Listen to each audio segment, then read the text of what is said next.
Shalom, I am Rabbi Shaul Praver. You're watching Rabbi Rock.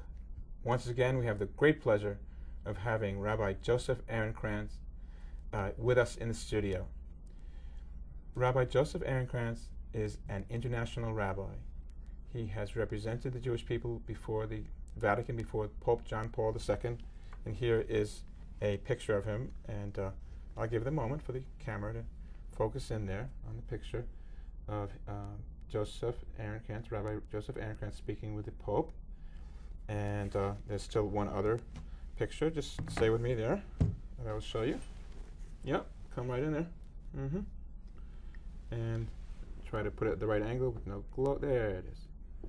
And you can see the difference in the two pictures. The Pope is much younger in this picture than he was in the other one. Yes, yes. And you don't have a beard, sir. No, right. That picture is 1994. Yeah. This picture is 1998. Yeah. Okay. So now, how did you get to represent the Jewish people? First of all, welcome. Yeah, thank you. It's good to be here again. How did you get there? Who appointed you? How was the story? There is an organization called the International Jewish Committee for Interreligious Consultation, IJKIC. And they are the official representatives to the Vatican of the world Jewish community. Okay. Made up of Orthodox, Conservative, Reform, ADL, American Jewish Committee, Synagogue Council. This was a conglomerate of all Jewish leadership.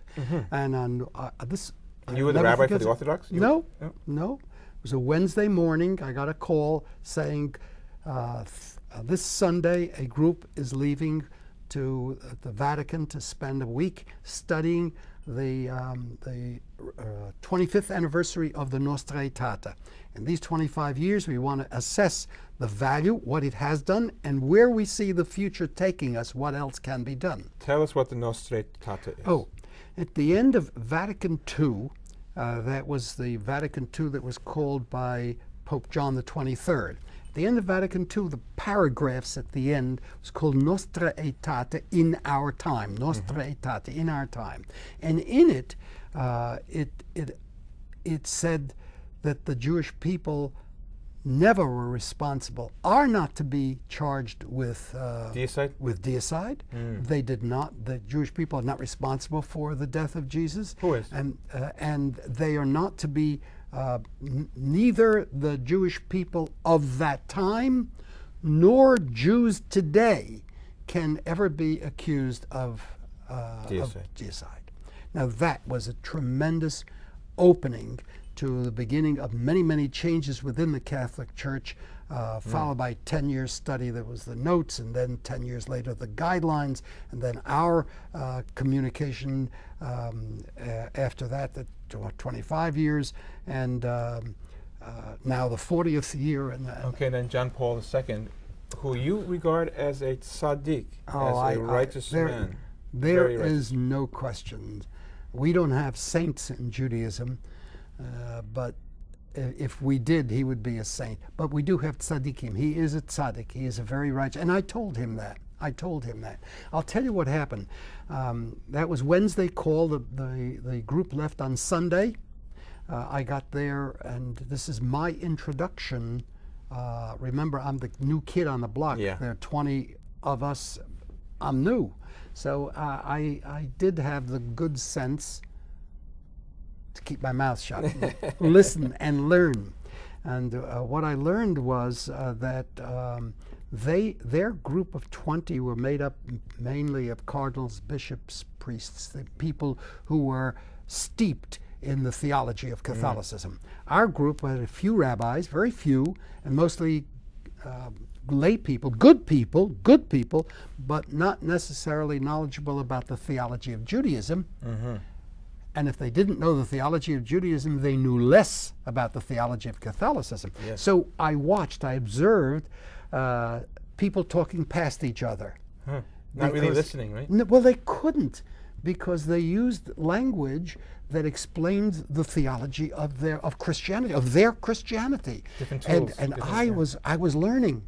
But these people with me, who were more experienced, they already knew everything and didn't understand the language. Well, on the way home, I'm talking 1990, this is November the 30th, I think it's December 1st, I'm talking at that period of time. On the way home, I said, there is no way that IJKIC, this organization, can properly represent Judaism to the Vatican. They don't know enough. They represent Jews. But Judaism has to be represented by people who are steeped in the theology of Judaism and willing to learn something, dialogue with those who know the theology of another religion. Is that why you co-founded the Center for Christian Jewish Understanding? It was then I decided. Remember, I was born in 26. So in 1991, I was going to be 65 years old. And I said to myself, I got to think about retirement. I needed, first of all, I had to get back to work. Work has always been very important to me.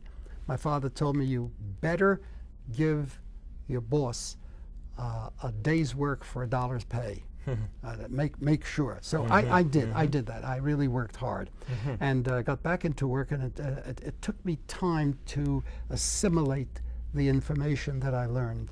And I said that retirement is going to be worthwhile if I can take something and further this particular cause, which is new to me.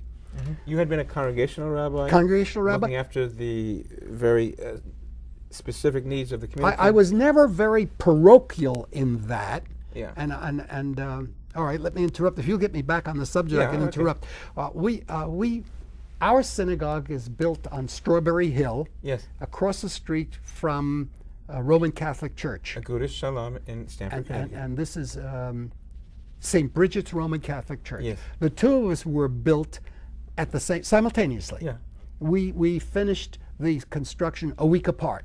Yes. Okay, so we developed a relationship with that church, and I developed a special relationship with Pastor Bill Nagel,